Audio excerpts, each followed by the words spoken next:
नमस्कार। चर्चा के इस अंक में आपका स्वागत है। मैं हूं आशुतोष शुक्ल। संक्रमण और महामारी से थोड़ी उबरी व्यवस्था के सामने सबसे अहम सवाल था बिहार विधानसभा का चुनाव। वही बिहार जहां वैशाली है, वह वैशाली जिसने पहली बार दुनिया के सामने प्रजातंत्र जैसी व्यवस्था को रखा। प्रयोग धर्मिता से भरे बिहार में यह चुनाव भी कम रोचक नहीं रहा। चुनाव संपन्न होने के साथ ही देश के इतिहास में रिकॉर्ड बनाते हुए नीतीश कुमार ने विधिवत 7वीं बार मुख्यमंत्री की शपथ ली। नीतीश कुमार की राजनीतिक यात्रा भी कम रोचक नहीं रही। साल 2000 में 7 दिनों के लिए पहली बार मुख्यमंत्री पद की शपथ ली। 2005 में भाजपा के साथ फिर मुख्यमंत्री बने और 5 साल पूरा किया। 2010 में एनडीए के बड़े घटक के रूप में मुख्यमंत्री बने, लेकिन इस बार राजनीतिक अस्पृश्यता को ढाल बनाकर 2013 में भारतीय जनता पार्टी से अलग हो गए। प्रधानमंत्री नरेंद्र मोदी को भाजपा द्वारा प्रधानमंत्री पद पर प्रस्तावित किया जाना नीतीश कुमार को रास नहीं आया। अकेले लोकसभा चुनाव लड़े और बुरी तरह से पराजित हुए। प्रयोगधर्मी बिहार ने अपने धुर विरोधी लालू प्रसाद से नीतीश कुमार ने हाथ मिलाया, महागठबंधन का हिस्सा बने और 2015 में 5वीं बार मुख्यमंत्री बने। लेकिन महागठबंधन में भी उनका मन नहीं लगा। एक बार फिर अपने पुराने घर एनडीए में लौटे, जिसे प्रधानमंत्री का उम्मीदवार बनाने पर उन्हें एतराज था। उसी के साथ कंधे से कंधा मिलाकर चलने का मन बदलाव था या फिर कोई सियासी मजबूरी, ये शोध का विषय है। चर्चा की यह प्रस्तावना इसलिए भी जरूरी है क्योंकि साल 2000 से 2020 तक नीतीश कुमार 20 सालों तक बिहार के सुशासन और विकास पर सिर्फ नीतीश की ही छाप है। बिहार का वर्तमान निर्णय क्या संदेश देता है? क्या बिहार जातीय जकड़न से मुक्त होकर चल पड़ा है या विकास की बयार उसे भी सुहानी लगने लगी है? आज की चर्चा में हमारे साथ मौजूद हैं भारतीय जनता पार्टी के प्रवक्ता संजय राय, कांग्रेस नेता अंशु अवस्थी और वरिष्ठ पत्रकार राजीव श्रीवास्तव। आप सबका स्टूडियो में बहुत बहुत स्वागत है। भारतीय जनता पार्टी के प्रवक्ता नेता और कांग्रेस पार्टी के प्रवक्ता नेता हमारे साथ स्टूडियो में मौजूद है, लेकिन बातचीत की हम शुरुआत जो है अपने मित्र वरिष्ठ पत्रकार राजीव श्रीवास्तव से करना चाहेंगे, क्योंकि नफा नुकसान और जो हार जीत का है उस पर जो है कोई प्रतिवाद आए उससे पहले जो बिहार का ये मैंडेट है, इसके निहितार्थ क्या है? राजीव जी, थोड़ा समझने की कोशिश करेंगे आपसे। देखिए आशुतोष जी, जिस तरीके का चुनाव बिहार में लड़ा गया उससे 2-3 बातें जो बड़ी स्पष्ट रूप से निकल करके आती हैं। एक तो तेजस्वी यादव, वो जो अब तक जो टैग था उनके ऊपर कि वो लालू यादव के लड़के हैं, उससे वो बाहर आए हैं और अपने को नेता स्थापित करने में सफल हुए हैं। दूसरा, पिछले जो 15-20 साल में जो नीतीश कुमार की सरकार थी, कहीं ना कहीं बतौर मुख्यमंत्री नीतीश कुमार कमज़ोर साबित हुए हैं और ये इस चुनाव में देखने को मिला है। जो सीट की संख्या उनकी घट करके 43 रह गई है, वो एक संकेत देता है। तीसरा, जो गठबंधन है बीजेपी का और जदयू का, यानी जनता दल यूनाइटेड का, उसको ये समझना होगा कि गैर यादव और गैर जो मुस्लिम वोटर है वो सिर्फ एनडीए गठबंधन के साथ है, ये सत्य नहीं है। इस चुनाव ने ये कहीं ना कहीं साबित किया है कि जो गैर यादव और गैर मुस्लिम जो वोटर है वो जो आरजेडी है और कांग्रेस का अलायंस है उसकी तरफ भी गया है, क्योंकि जो वोट शेयर है दोनों महागठबंधन का और एनडीए का वो लगभग एक जैसा है। 37.2 और 1 के करीब का वोट शेयर है। सीटों की संख्या में जरूर 10 सीटों का फर्क है, बहुत नॉमिनल सा फर्क है। तो ये 3 चीजें हैं। तो इस जो रेजिम है, अब जो नीतीश की सरकार है, छठी जो सरकार है, उसमें कहीं ना कहीं नीतीश कुमार को अपने इस इमेज से बाहर आना पड़ेगा कि वो एक वीक सीएम है। और कांग्रेस के लिए बहुत आत्ममंथन का समय है, क्योंकि कांग्रेस बिहार में भी अच्छा अगर परफॉर्म नहीं कर पाई है जिस तरीके से महागठबंधन के साथ लड़ी थी, और जो सीट का परसेंटेज कांग्रेस का 70 सीटों में मात्र 19 सीटें आई हैं। तो कांग्रेस को भी कहीं ना कहीं ये समझना होगा कि परिवारवाद की जो पार्टी का जो एक आरोप है, उस आरोप से कैसे बाहर आकर के जो ग्रास रूट पे जो वर्कर है उसको कैसे मोबिलाइज करें। तो ये 3-4 महत्वपूर्ण बातें हैं जो इस चुनाव से निकल कर आई हैं, और आगे जो अगले चुनाव होंगे वो उस पर कहीं ना कहीं ये सारी बातें असर डालेंगी। बिल्कुल राजीव जी, जिस तरह से आपने कहा कि 2 दल थे, एक तरफ महागठबंधन था, दूसरी तरफ एनडीए था। अंशु जी, दोनों तरफ अगर ध्यान से देखा जाए तो महागठबंधन में जो है अगर लूजर कोई है तो कांग्रेस पार्टी है। लगभग 8 सीटों का उसको नुकसान हुआ है। और एनडीए में देखा जाए तो लूजर स्वयं जो है नीतीश कुमार हैं, जिनको जो है लगभग 28 सीटों का नुकसान हुआ है। तो ये महागठबंधन में रहते हुए, जबकि आपकी पिछली बार जो है सीटों की संख्या कहीं अधिक थी, 27 सीटें थी, और आपको अब की बार जो है आरजेडी ने बड़ा हिस्सा भी दिया था, 70 सीटों पर लड़ने का मौका दिया था। आप अपनी पुरानी ही फील्ड को क्यों नहीं बचा के रख पाए? आशुतोष जी, अगर इसको देखें तो बहुत गौर से देखने वाली बात है। ये सही बात है कि जो पिछले बार का चुनाव था उससे कांग्रेस की सीटें हमारी कम आई हैं जी लेकिन ये भी हकीकत है कि बिहार के चुनाव को मैंने बहुत नज़दीक से देखा है। जी बिहार के चुनाव में जिस तरीके से शासन के दम पर और सत्ता के बल पर लोकतंत्र को कुचलने का काम किया गया है, पूरा देश इस बात को समझ रहा है। देश का जो आम जनमानस, अंशु जी, इस विषय पे हम आएंगे, क्या कुछ हुआ चुनाव के दौरान, क्या कुछ नहीं हुआ।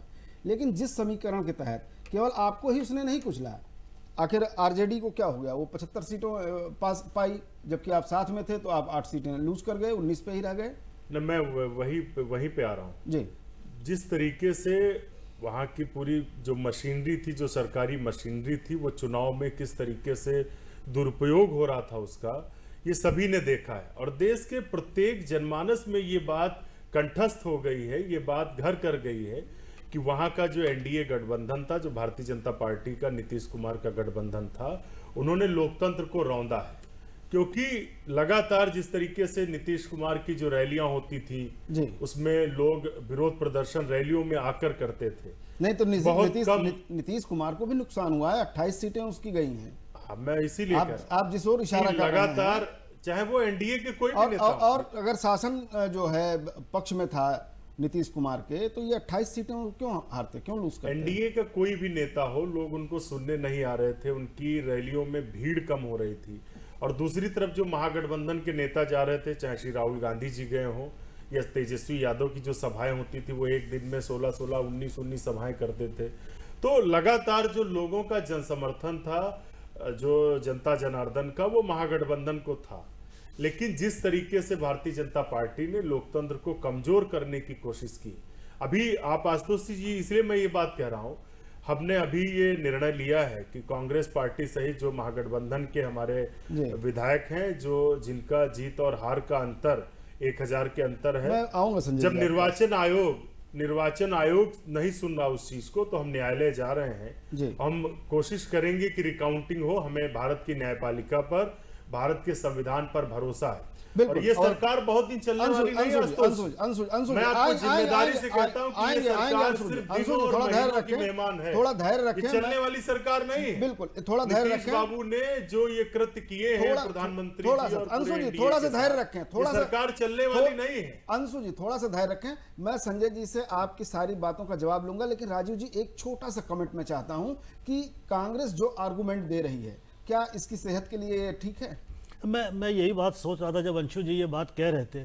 देखिए, कांग्रेस पार्टी को पिछले कुछ सालों से, बल्कि एक दशक से मैं देख रहा हूँ, इस चीज़ से बाहर आना होगा कि दूसरों पे दोषारोपण करके अपनी कमजोरियों को छुपाने से अब बाहर आना होगा, क्योंकि कहीं ना कहीं इस पार्टी में अब अपने अंदर कमियां दिखाई दे रही हैं। क्योंकि आपने लगातार जिस तरीके से नेशनल सीन पर आपने 40-50 साल शासन किया है, उसके बाद जो स्थिति है अब पार्टी के नेताओं को, पार्टी के कार्यकर्ताओं को जब तक आप मोबिलाइज नहीं करेंगे, नेता जो है जब तक ग्रास रूट पे वर्कर को मोबिलाइज नहीं करेंगे, तब तक ये आरोप प्रत्यारोप का तो चलता रहेगा। राजनीति है, राजनीतिक स्टेटमेंट के रूप में बहुत अच्छा है, लेकिन आत्ममंथन सेहत के लिए ठीक नहीं। जब आत्ममंथन की हम बात करते हैं तो आत्ममंथन ये शब्द राजनीति में सुनाई बहुत देता है, इस पर अमल कम होता है। कांग्रेस को इस पर अमल करना होगा और गलतियां अपने अंदर ढूंढनी होगी, बाहर की बजाय। बिल्कुल संजय जी, सीधे आपको मैं ओपन फील्ड दे रहा हूं, क्योंकि अंशु जी ने तमाम सारे आरोप लगा रखे हैं। दूसरा सवाल मैं आपसे करूंगा, जो अंशु जी ने कहा आप जवाब दे सकते हैं। एक तो क्या है कि निश्चित रूप से 15 वर्षों तक वहाँ नीतीश जी के नेतृत्व में सरकार रही है, और स्वाभाविक रूप से एंटी इनकम्बेंसी होती है। कोई भी चाहे जितना सरकार अच्छी चलाए, तो वो उस एंटी इनकम्बेंसी के साथ गठबंधन एनडीए चुनाव में गया, और चुनाव के अंदर बीजेपी का सबसे अच्छा स्ट्राइक रेट रहा, 67% स्ट्राइक रेट रहा। जितनी हम सीट लड़े और जितनी जीते, 74 सीट जीते, और आरजेडी का स्ट्राइक रेट 52% रहा, जो 75 सीट जीती। जेडीयू का 37% रहा, 43 सीट जीती, और कांग्रेस का मात्र 27% रहा, 19 सीट जीती। देखिए, दो बात वहां काम की है जो मैं समझता हूं कि एक बात तो यह है कि देश के पूरे देश में, नॉर्थ ईस्ट से लेकर के और जो है बिहार तक या देश के अन्य हिस्सों में, माननीय प्रधानमंत्री श्री नरेंद्र मोदी जी के जाने का, उनके अपील करने का, उनके जो कोरोना काल में काम हुए, देश में विकास के काम हुए, गरीबों के लिए काम हुए, महिलाओं के लिए काम हुए, मैं काम नहीं गिनाऊंगा। उन कामों के कारण एक माननीय मोदी जी के नाम पर उनके चेहरे पर एक वोट बैंक बना है और वोट पड़ता। एक बात। दूसरी बात कि दूसरा एक और चीज है जो बीजेपी के पास है, वो है संगठन। बीजेपी का संगठन का तंत्र ऐसा बना है, इतना मजबूत है, इतना प्रॉपर है, उस पर इतना काम होता है कि हर बूथ पर हमारी समितियां गठित हैं और उस पर काम होता है। जैसे कोविड का काम था तो बीजेपी के राष्ट्रीय अध्यक्ष ने कहा कि सेवा करिए, फीड द नीडी, जो आवश्यकता जिनको है उनको आप फीड करिए, उनको भोजन पहुंचाइए, और बीजेपी का वर्कर प्रामाणिकता के साथ उसमें लगता है, लगा। और इसलिए कि एक तो मोदी जी का काम और दूसरे संगठन का तंत्र और संगठन का परिश्रम। लोग कहते थे उत्तर प्रदेश में या बिहार में कि आपकी सरकार बन गई प्रदेश और देश में, अब क्यों आप गांव-गांव आते हैं, बूथ पर आते हैं, क्यों आते हैं? तो लोगों को जो एक समझ में था कि नेता और पार्टी का मतलब चुनाव में आएंगे, वह धारणा बीजेपी ने बदल दिया कि नहीं, पॉलिटिकल लोग जो है कि बीच में भी जाएंगे, सामान्य समय में भी जाएंगे और अपने बहुत सारे अभियान कार्यक्रम करते रहते। एक बात और है, एक बात कि देखिए बीजेपी का अनुशासन पहले कि बीजेपी में एक स्टेब्लिश प्रदेश के सबसे बड़े नेताओं में से एक सुशील मोदी जी को आदेश होता है। सुशील मोदी जी खुद आकर विधानमंडल दल में उसमें जो है प्रस्ताव करते हैं कि अब जो है यहाँ हमारे विधानमंडल दल का नेता, विधानसभा में नेता फला होंगे। कोई कहीं किसी तरह का उस पर हो हल्ला नहीं, कहीं किसी बात नहीं। ये बहुत बड़ी बात है, बहुत बड़ी घटना है। कोई स्टेटमेंट नहीं, कहीं कोई गुटबाजी नहीं, कहीं कोई उस पर किसी तरह का। एक बात, एक उत्तर मैं दे दूं कि ठीक है, आप कह रहे हैं संयोग से मीडिया ने जितना भी एग्जिट पोल दिखाया था, उस एग्जिट पोल में यही था कि भारतीय जो है कि आरजेडी का गठबंधन या महागठबंधन, कांग्रेस आरजेडी का गठबंधन जो है सरकार बना रही है और बीजेपी एनडीए का गठबंधन जो पीछे जा रही है। उस समय तक, जब तक परिणाम नहीं आ गए, कम से कम 11 बजे तक कोई न प्रशासन पर आरोप था, न कोई ईवीएम पर आरोप था, न कहीं किसी पर। सरकार बन जाती तो कोई आरोप नहीं। हम जो है दिल्ली में हार जाते हैं तब ईवीएम ठीक, प्रशासन ठीक, जहां जो है कि जीत जाएंगे वहां ये बात। अगर ऐसा होता तो मैं एक चीज बता दूं, केवल एक सीट से हम एक सीट और बीजेपी पाती तो आरजेडी के बराबर होती, और एक सीट ज्यादा और पाती, 2 सीट पा जाते तो हम सिंगल लार्जेस्ट पार्टी होते। क्या बीजेपी के लोग अगर बेईमानी प्रशासन में कर पाते तो क्या जो है कि 1-2 सीट लेकर के सिंगल लार्जेस्ट नहीं बनना चाहते? और दूसरी बात, आपने जो कहा कि भाई जो है कि वो खुद मुख्यमंत्री हैं, अगर प्रशासनिक बेईमानी हो रही थी तो अपनी इतनी सीट 43 सीट पर क्यों जाएगी जेडीयू? निश्चित रूप से वो 75 से भी ऊपर 76 लेना चाहेगी अगर उसको ऑप्शन हो। ये गलत है। निश्चित रूप से ये जो है कि चुनाव हुआ है। आपका उत्तर आ गया। एक प्रश्न हमारा ले लीजिए जी। आप कहते हैं कि आप अच्छे कामों की बदौलत और एक प्रधानमंत्री नरेंद्र मोदी के चेहरे की बदौलत बिहार में एक ही सीट कम रहते हुए प्रदेश के जो है सबसे बड़े दल के रूप में उभर करके आते हैं। सहयोगी होते हैं आप नीतीश कुमार के, उनके पार्टी के, और पिछले काफी दिनों से हैं। जो भी केंद्र सरकार की योजनाएं आती हैं बाकायदा वो राज्य सरकार के द्वारा ही संचालित होती हैं और नीचे तक वो राज्य सरकार के माध्यम से ही पहुंचती हैं। आखिर ऐसा क्या हो गया कि आपसे तो लोगों की जो है बढ़त आपने बना ली, लेकिन नीतीश कुमार को आप संभाल नहीं पाए, वो 40-43 सीट पर जाकर के सिमट गए? इसलिए कि मैं एक उदाहरण देता हूं उत्तर प्रदेश का। उत्तर प्रदेश के अंदर मुझे 89 के इलेक्शन में हम लोग हाई स्कूल में थे और मुझे याद है कि 89 के इलेक्शन से कोई भी मुख्यमंत्री दोबारा रिपीट नहीं कर रहा है उत्तर प्रदेश के अंदर, कोई भी नहीं। और एक बगल का प्रदेश है जो 15 साल बाद एक व्यक्ति रिपीट कर गया और अगले 5 साल सरकार चलेगी, मतलब 20 साल लगातार मुख्यमंत्री रहने का। तो कोई भी जब सरकार आप चलाएंगे तो उसमें एंटी इनकम्बेंसी होती है। और मोदी जी को छोड़िए, क्योंकि मोदी जी लगातार विकास के नए मापदंड, गरीबों के उत्थान के नए मापदंड और तमाम दुनिया के अंदर भारत की हैसियत लगातार बढ़ रही है, दुनिया के मंचों पर भारत का सम्मान लगातार, तो वो चीजें लगातार बढ़ रही है, इसलिए वोट नहीं घटता है। नहीं तो कोई सरकार चाहे जितनी अच्छी चलाए वोट घटता है। और अगर वो दूसरा वोट नया नहीं जोड़ पाते हैं तो वोट लगातार क्षरण होता ही है, किसी की भी होता है, किसी की भी। अंशु जी, आपने बिहार के संदर्भ में जो कुछ कहा, चलिए हम मान लेते हैं, भारतीय जनता पार्टी ने उसका उत्तर भी दे दिया। हालांकि राजीव जी सहमत नहीं है कि सेहत के लिए कांग्रेस के ठीक नहीं है, आत्ममंथन का जो है वास्तविक स्वरूप तय होना चाहिए। प्रियंका गांधी वाड्रा आपकी दल की जो है एक बड़ी नेता है, उत्तर प्रदेश की प्रभारी भी हैं। 7 सीटों पर यहाँ भी विधानसभा चुनाव होता है, कहाँ थे आप? आप देखिए ना, उत्तर प्रदेश का जो उपचुनाव हुआ, निश्चित तौर से हमें जीत नहीं मिली। हमें मानते हैं जो जनता का जनादेश है हमें स्वीकार है, लेकिन आप देखिए कि 2 सीटों पर हमको, जहां पर हमारी स्थिति जो इससे पहले हम तीसरे और चौथे स्थान पे आते थे, हम वहां पर उप विजेता हुए हैं। और ये उपचुनाव है, देखिए उपचुनाव को जनता, उपचुनाव और आम चुनाव में फर्क है आशुतोष जी। हमेशा जो जनता का मूड होता है वो आम चुनाव में कुछ अलग होता है, बदलाव को लेकर होता है। उपचुनाव में लोग ये बात मानते हैं कि कहीं ना कहीं सरकार इससे बदलने नहीं जा रही, इस उपचुनाव से सरकार पर कोई बहुत फर्क नहीं पड़ने जा रहा, तो वो कहीं ना कहीं चुनाव सरकार के पक्ष में होता है। इस बात को आप भी सहमत होंगे, हमारे वरिष्ठ पत्रकार भी होंगे, और सभी जो हमारे दर्शक हैं वो भी इसको मानते हैं। कांग्रेस पार्टी ने लगातार प्रगति की है। हम अगर उप विजेता हुए हैं तो निश्चित तौर से उत्तर प्रदेश के लोग, उत्तर प्रदेश का जनमानस ये चाहता है कि कांग्रेस पार्टी मुख्य विपक्षी की भूमिका में सड़क से लेकर सदन तक उतरे, और इस सरकार जो लगातार बेरोजगारी, उत्तर प्रदेश में अपराध, कोई दिन नहीं जाता आशुतोष जी जब अपराध ना हो रहा। अंशु जी, महिलाओं के साथ जो घटनाएं हैं वो ना हो मध्य प्रदेश में ही एक मैं आपसे अनुरोध करूंगा कि अगर उनको पूरा मौका दिया, जी, भारतीय जनता पार्टी को दिया, तो मुझे भी बिना इंटरव्यू दे दें 1 मिनट में। नहीं, आपसे सवाल ही हम पूछ रहे हैं, इंटरफेयर नहीं कर सकता हूं सर। तो हमारा सिर्फ कहना यह है कि उप विजेता अगर बनाया है तो जनता का मन है कि उत्तर प्रदेश में कांग्रेस पार्टी श्रीमती प्रियंका गांधी जी के नेतृत्व में उत्तर प्रदेश को एक नई दिशा दे। क्योंकि पिछले 25 साल से अगर आप देखें, चाहे समाजवादी पार्टी की सरकार रही हो, बहुजन समाज पार्टी की रही हो, और बची खुची जो भारतीय जनता पार्टी की सरकार है, सबने देख लिया। अब उत्तर प्रदेश के लोग इन सारी पार्टियों से निराश हैं, और इस भाजपा की सरकार में तो बड़ी बुरी हालत हुई है। इसलिए लोग अब विजेता बनाए। हमें पूरा आशा है, पूरा विश्वास है उत्तर प्रदेश के लोगों पर कि 2022 में श्रीमती प्रियंका गांधी जी के नेतृत्व में कांग्रेस अच्छा प्रदर्शन करेगी और हम सरकार बनाएंगे। संजय जी कुछ कहना चाहते हैं? मैं केवल ये कहना चाहता हूँ कि देखिए, उत्तर प्रदेश की बात आपने कर दिया, उपचुनाव हुआ है जी। उत्तर प्रदेश में 3 पार्टियां हैं विपक्ष में जी। समाजवादी पार्टी है, बसपा है, कांग्रेस है जी। तीनों के जो बड़े नेता हैं, श्रीमान अखिलेश जी, सुश्री मायावती जी, श्रीमती प्रियंका वाड्रा जी, कोई भी चुनाव में उतरना वाजिब नहीं समझता उपचुनाव में।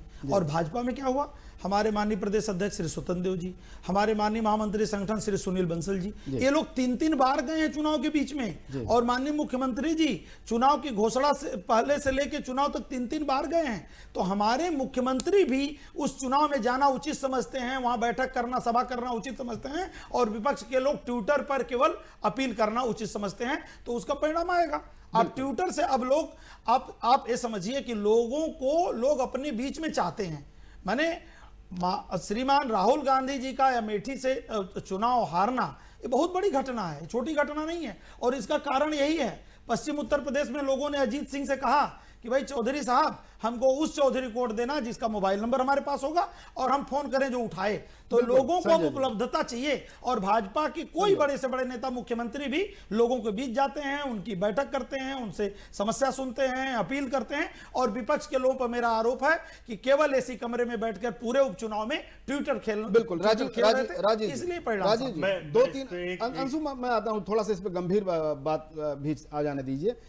बात सीधी सी ये थी, आपने 3 बातें कही कि तेजस्वी यादव जो है बिहार में एक नेता के तौर पे, लालू के बेटे के तौर पे नहीं बल्कि नेता के तौर पर स्टेब्लिश हुए हैं। नीतीश एक कमजोर मुख्यमंत्री के रूप में 15 साल बाद जो है एक कमजोर नेता अपने दल में के रूप में मुख्यमंत्री हैं। बावजूद उसके बिहार की जो दिशा है, मान लेते हैं कांग्रेस और दोनों दलों में, दोनों गठबंधन दलों में बिल्कुल नेक टू नेक फाइट थी। इसका मतलब जनता ने किसी को अस्वीकार नहीं किया है।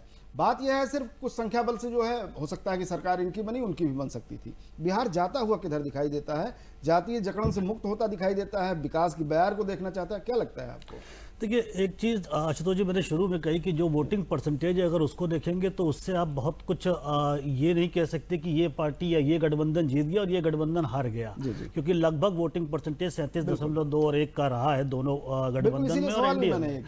अब किधर जाता हुआ दिख रहा है तो एक चीज़ तो बहुत स्पष्ट है कि जो जाति की राजनीति, खासतौर से अगर हम बिहार और उत्तर प्रदेश की बात करें, ये दुर्भाग्य है इन दोनों प्रदेशों का कि आप विकास की खासतौर से राजनीतिक पार्टियों की बात करें तो ये विकास की बातें तो ज़रूर करते हैं, लेकिन जो वोट है और जो वोट का डिवीजन है वो अंततः या तो जाति पे होता है और या फिर धार्मिक आधार पे होता आया है। पिछले 2 दशक से कम उत्तर प्रदेश की राजनीति में भी और बिहार की राजनीति में भी जाति, जिस तरीके से बिहार में अभी वोट पड़ा है उससे भी ये बहुत साफ हो गया, क्योंकि तेजस्वी यादव ने जिस तरीके से अपने कैंडिडेट्स खड़े किए थे, जो वहाँ पर फॉरवर्ड ब्लॉक कहलाता है, जो सवर्ण वर्ग है, उसके कैंडिडेट्स को बड़ा पिक एंड चूज करके बड़ा जो सीटें थी उन जगहों पे दिया था। तो कहीं ना कहीं जो जाति राजनीति है वो अभी भी हावी है। इसको समय लगेगा, शुरुआत अच्छी है। 2014 के बाद से चीज़ें बदली हैं और सभी पार्टियों की तरफ से थोड़ा विकास की बातें और मुद्दों की बातें होनी शुरू हुई हैं, लेकिन ये अभी शुरुआत भर है और अभी एक लंबी लड़ाई है। फिलहाल जो है बिहार और उत्तर प्रदेश कम से कम उसको जातिगत राजनीति से जूझना है, वहाँ के वोटर्स को भी अभी वो अवेयरनेस और राजनीतिक दलों को भी कुछ कहना चाहते हैं। देखिए भाजपा के प्रतिनिधि यहाँ पर बहुत सारी बातें कह रहे थे जी। मैं तो सिर्फ यह कहूंगा कि दरअसल ये चुनाव जो बिहार का चुनाव हुआ आशुतोष जी, निश्चित तौर से वो एक तरीके से हमारी जीत है। इसलिए जीत है कि जो बिहार का चुनाव था, पूरा एनडीए और पूरा भारतीय जनता पार्टी का जो स्टार प्रचारक थे, जो नेता थे जी, वो उस चुनाव को जो हमने मुद्दों पर रखा, बिहार के जो असल मुद्दे थे जी, चाहे वो रोजगार हो या बिहार में जो अपराध है, जो भ्रष्टाचार है और जो नीतीश सरकार में लगातार जो बिहार की अर्थव्यवस्था है वो नीचे जा रही, शैक्षिक स्तर नीचे जा रहा, वहां का शिक्षण शस्त्र लेट चल रहा है। तो हमने जो चुनाव था वो असल मुद्दों पर लड़ा। बीजेपी और एनडीए के सभी नेताओं ने उस चुनाव को हिंदू मुसलमान करने की कोशिश की, जैसा कि राजीव जी ने कहा, डिवीजन करने की कोशिश की। हिंदू मुसलमान नहीं कहा राजीव। मैं एक मिनट, मुझे धर्म के आधार पर या जात के आधार पर, जात के आधार पर अपनी बात वो अपना वो कर देंगे करेक्शन। तो पूरी कोशिश की उत्तर प्रदेश के मुख्यमंत्री ने यहाँ से जाकर वहां पर एनसी और सीए और इस पर बात की। तो जो असल मुद्दों पर चुनाव हुआ, बिहार की जनता ने असल मुद्दों पर वोट दिया। और आप देखिएगा, मैं फिर से दावे से कह रहा हूं, इसका मतलब असल मुद्दे ऊपर वोट दिया होता तो वोट तो आपको ज्यादा मिलने चाहिए। 100%। मैं तो दावा करता हूं, मैं अभी भी आपके चैनल से दावा करता हूं कि वहां पर जो जनता है उसने जनादेश महागठबंधन को दिया है, लेकिन जो लूटतंत्र भारतीय जनता पार्टी चला रही, चलने वाला नहीं है। ये सरकार सिर्फ महीनों की मेहमान है। आप देखिए, हमें न्यायालय पर आस्था है, आपकी बात आ गई। संजय जी का छोटा सवाल लेते हैं, हमारा समय समाप्त हो रहा है जी। आप देखिए, निश्चित रूप से राजीव जी की बात से मैं इत्तेफाक रखता हूं कि उत्तर प्रदेश और बिहार में राजनीति में, वोट में जाति एक सच्चाई है, जातिवाद एक सच्चाई है। लेकिन इन्होंने ही उसका जवाब भी दिया कि 2014 के बाद ये डिरेल हुआ है जातिवाद, और उसका कारण जो है वो 2 कारण है। पहली बात कि जो प्रधानमंत्री जी जिस जाति से आते हैं बड़ी छोटी जाति है, और वो जो है कि देश ने उनको नेता माना है। नंबर 2 कि विकास के द्वारा ही इस जातिवाद को रोका जा सकता है, और निश्चित रूप से माननीय मोदी जी और भारतीय जनता पार्टी की प्रदेश की सरकारें विकास के बल पर जो है कि वो नैरेटिव चेंज करने का प्रयास कर रही हैं, और धीरे धीरे जातिवाद का क्षरण होगा और विकास के द्वारा विकासवाद पर वोट पड़ेगा, विकासवाद पर राजनीति होगी, विकासवाद पर चुनाव होगा। मैं ये समझता बिल्कुल राजीव जी नैरेटिव चेंज करने की बात कर रहे हैं, कितना चेंज हुआ? बिल्कुल आशुतोष जी, देखिए मैं दोनों लोगों की बात सुन रहा था, जिस तरीके से इन दोनों लोगों ने हमारी बात अपनी सुविधा अनुसार मोड़ी है कि वो शेर याद आ गया कि किसी ने आला ज़र्फ और किसी ने कम ज़र्फ जाना, जिसका जितना ज़र्फ था उतना उसने पहचाना मुझे। तो मैंने ना ही ये हिंदू मुस्लिम डिवीज़न की बात की थी। धार्मिक आधार पर चुनाव की भावनाएं उत्तर प्रदेश और बिहार में रहती हैं, जातिगत राजनीति भी रहती है। जैसे इन्होंने कहा कि 2014 के बाद फेल हो गया है, ये भी बात नहीं है। शुरुआत हुई है, विकास की बातें होने लगी हैं, लेकिन चुनाव अभी भी उत्तर प्रदेश और बिहार में जाति की जकड़न में है, और जब तक कि ये जाति की जकड़न से नहीं हटेगा तब तक जो है विकास के मुद्दे ये सिर्फ चुनाव की राजनीति में भाषण तक रह जाएंगे, जमीन पर नहीं उतरते दिखाई देंगे। बिल्कुल अंशु जी, कुछ अगर देखिए, मैं तो यही कहूंगा कि ये जो उत्तर प्रदेश का चुनाव हो, कांग्रेस पार्टी पूरी जिम्मेदारी से 30 सेकंड में अंशु जी, 30 सेकंड में कांग्रेस पार्टी पूरी जिम्मेदारी से, और जो नतीजे हमें मिले हैं जी, हम उसे नसीहत मानते, आत्ममंथन करेंगे, बिल्कुल, बिल्कुल। और अच्छे से जनता के बीच में जाएंगे और जनता का आशीर्वाद मिलेगा। बिल्कुल बिल्कुल। लोकतंत्र का जो है चुनाव एक महोत्सव है, और इस महोत्सव में अभिनव प्रयोग होते हैं। प्रयोग ऐसे होते हैं कि लोग बराबर दूरी पर होते हैं, पर फिर भी कोई बड़ा और कोई छोटा रह जाता है, लेकिन जो छोटा रहता है वो भी जनता और आवाम की सेवा के लिए होता है, और जो बड़ा है उसका तो यह पुनीत कर्तव्य है मिलजुल करके समाज के अंतिम व्यक्ति और अंतिम व्यक्ति के तक पहुंचने का, योजनाओं को पहुंचाने का काम करें, चाहे वो विपक्ष हो और चाहे सत्ता पक्ष। इसी अभिलाषा के साथ लोकतंत्र हमारा मजबूत होगा। आप सब स्टूडियो में आए इसके लिए बहुत बहुत धन्यवाद। कल फिर और किसी विषय पर आपसे मुलाकात होगी, तब तक के लिए नमस्कार।